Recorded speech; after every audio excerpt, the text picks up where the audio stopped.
नमस्कार, आप सभी का स्वागत है आपका अपना यूट्यूब चैनल नाद वाटिका पे। आज मैं बीपीएससी टीआरई 2.0 का previous year question paper discuss करने जा रही हूँ। तो दोस्तों, वीडियो पसंद आए तो लाइक सब्सक्राइब करें, दोस्तों में शेयर करें, ज़्यादा से ज़्यादा शेयर करें। तो चलिए शुरू करते हैं आज का प्रश्न। आज का प्रश्न है पहला नंबर, वर्ण कितने प्रकार के होते हैं। तो वर्ण जो होते हैं वो 4 प्रकार के होते हैं। संगीत में वर्ण 4 प्रकार के होते हैं। संगीत में वर्ण 4 प्रकार के होते हैं।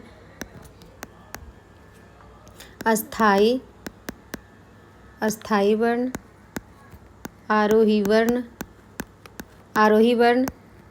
अवरोही वर्ण और संचारी वर्ण। इसमें अस्थाई वर्ण में एक ही स्वर को हम बार बार गाते हैं। एक ही स्वर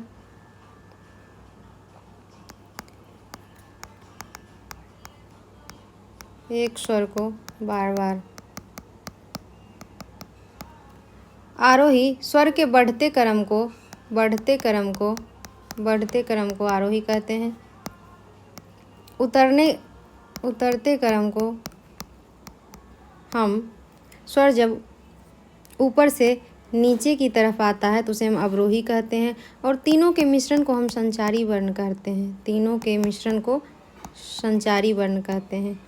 तो वर्ण कितने प्रकार के होते हैं। तो वर्ण 4 प्रकार के होते हैं। ऑप्शन नंबर बी सही है। 2 नंबर प्रश्न है, षडजग्राम का प्रारंभिक किस स्वर से होता है। षडजग्राम का प्रारंभ किस स्वर से होता है। तो षडजग्राम का प्रारंभ सा से होता है। मध्यम ग्राम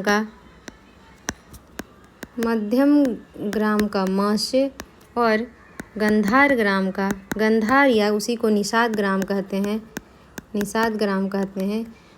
जिसका कि गंधार या निषाद से स्टार्ट होता है। तो षडजग्राम का पूछ रहा है तो ऑप्शन नंबर ए सा सही है। तीसरा नंबर प्रश्न है, मध्यम ग्राम में प किस श्रुति पर आता है। तो आइए देखते हैं 22 श्रुति में मध्यम ग्राम का प किस श्रुति पे आता है। तो कुल 22 श्रुति हैं। 6, 7, 8, 9, 10, 11, 12, 13, 14, 15, 16, 17, 18, 19, 20, 21, 22। तो हम प्राचीन काल में सभी स्वर को उसके अंतिम श्रुति पे रखते थे। तो 4 पे हम सा रखते थे और 7वीं पे रे, गंधार को 9वीं पे रखते थे और 13वीं पे मध्यम, 17वीं पे पंचम, 20वीं पे धैवत और 22वीं पे निषाद।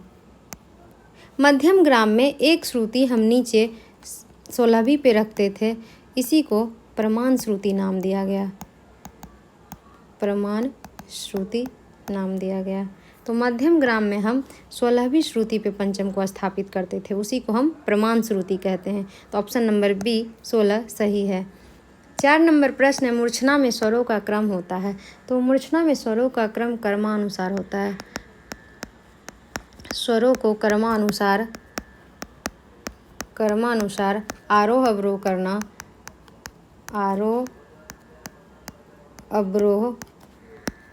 करना मूर्छना कहलाता है। तो ऑप्शन नंबर ए क्रमिक सही है।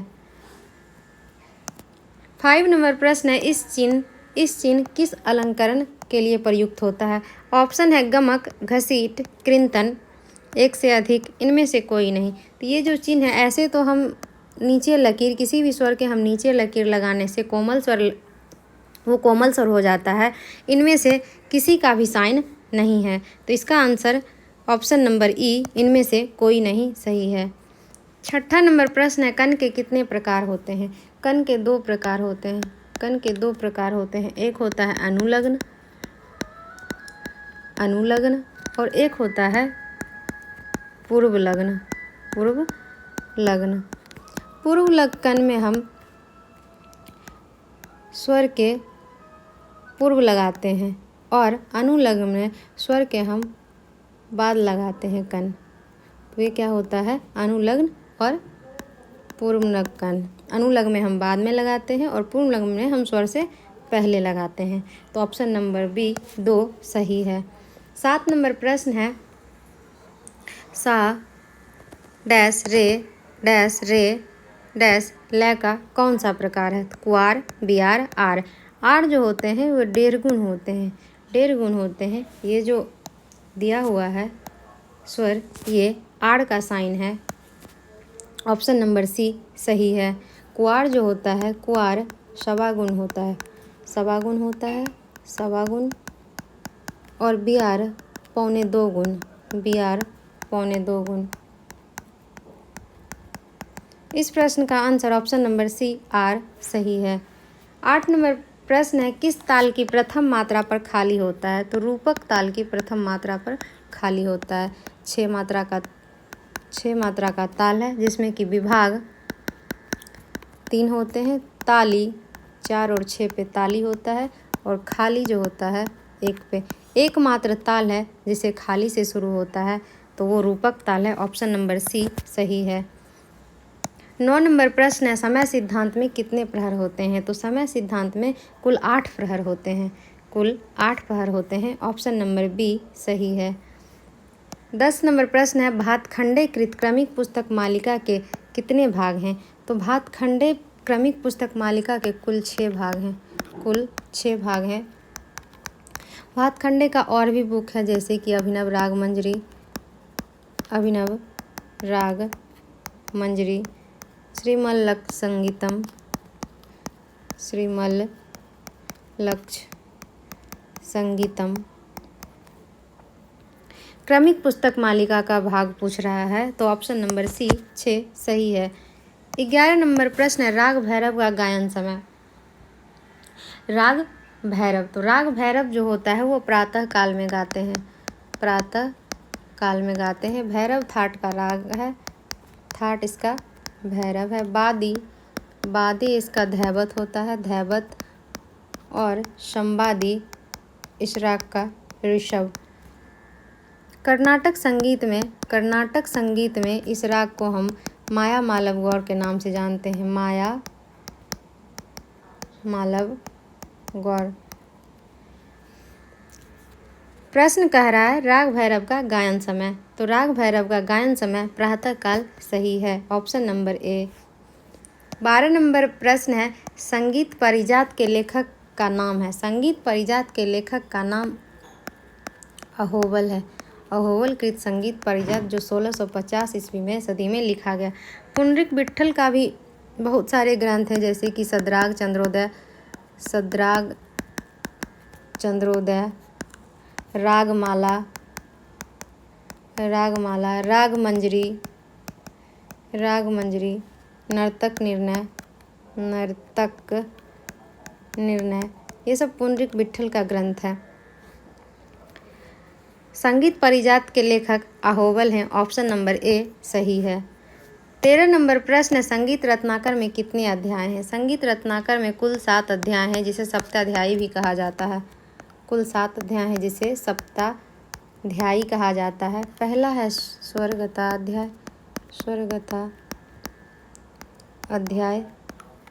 दूसरा है राग विवेका अध्याय, राग विवेका अध्याय।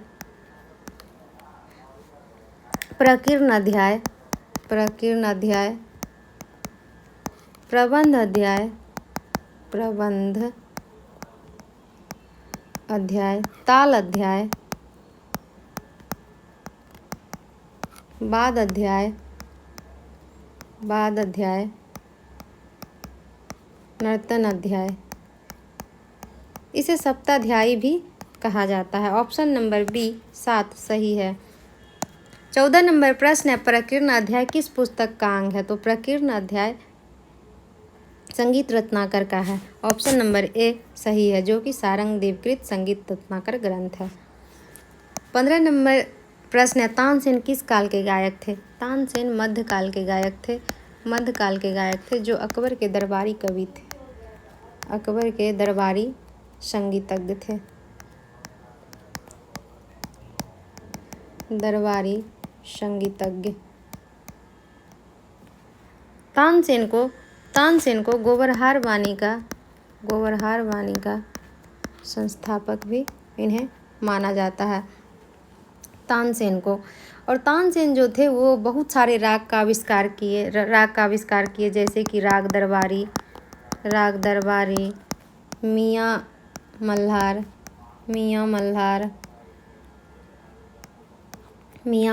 मियाँ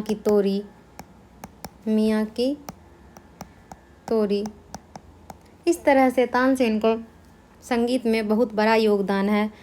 ऑप्शन नंबर सी मध्यकाल सही है। 16 नंबर प्रश्न है, उस्ताद अब्दुल करीम खां किस विधा के कलाकार हैं? तो उस्ताद अब्दुल करीम खां हैं जो कि किराना घराना के संस्थापक हैं, किराना घराना के संस्थापक हैं।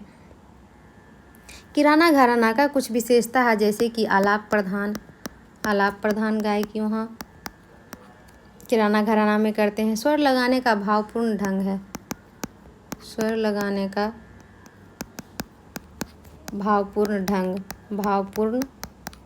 ढंग।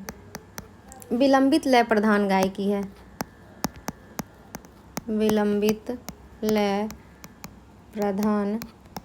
है, किराना घराना में हम चैनदारी दिखाते हैं, चैनदार गायकी किराना घराना का है। और अब्दुल करीम खां थे वो गायन से संबंधित रखते थे, वो गायन विधा के कलाकार थे, किराना घराना के संस्थापक माना जाता है और वो एक गायन से संबंधित थे। ऑप्शन नंबर ए सही है। 17 नंबर प्रश्न है, इनमें से कौन किराना घराना के कलाकार थे? तो उस्ताद अब्दुल करीम खां ऑप्शन नंबर बी सही है।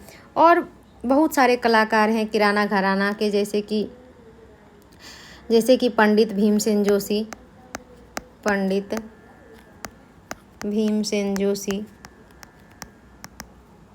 सरस्वती बाई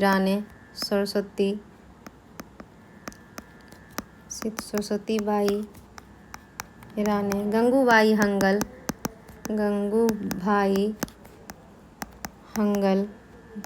बहरे बुआ, हीराबाई बरोदकर,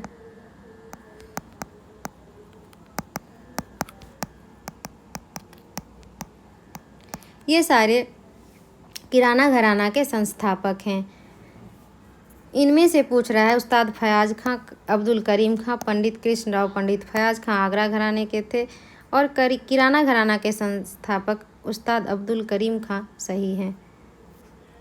18 नंबर प्रश्न है, इनमें से कौन सा अपनी बुलंद आवाज़ के लिए जाने जाते हैं? तो उस्ताद फयाज खां जो कि आगरा घराने के रत्न माने जाते हैं, आगरा घराने के रत्न माने जाते हैं। इनके दो शिष्य थे, शराफत अली और लताफत अली। इनके शिष्य थे शराफत अली और लताफत अली। आगरा घराने के संस्थापक हाजी सुजान खां हैं, हाजी सुजान खां।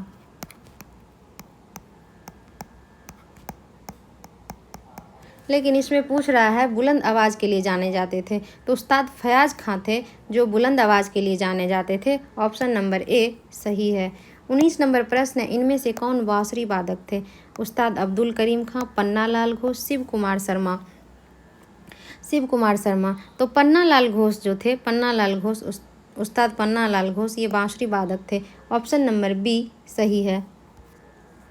20 नंबर प्रश्न है, धमार गायन किस मौसम में होता है? तो धमार वर्षा, होली, बसंत, ये होली के मौसम में गाते हैं। जब होली होता है इसे होरी भी कहा जाता है, धमार गायन को होरी भी कहा जाता है। धमार गायन को हम धमार ताल में ही गाते हैं, इसमें लयकारी दिखाया जाता है, लयकारी के साथ मींड गमक का प्रयोग करते हैं। मीन गमक का प्रयोग करते हैं। खटका तान वर्जित है। धमार में खटका तान का प्रयोग नहीं करते हैं। खटका तान का प्रयोग नहीं करते। इसमें लयकारी पे बहुत अधिक महत्व दिया जाता है। तो ऑप्शन नंबर बी होली सही है। धन्यवाद दोस्तों। वीडियो पसंद आए तो लाइक सब्सक्राइब करें, शेयर करें ज़्यादा से ज़्यादा।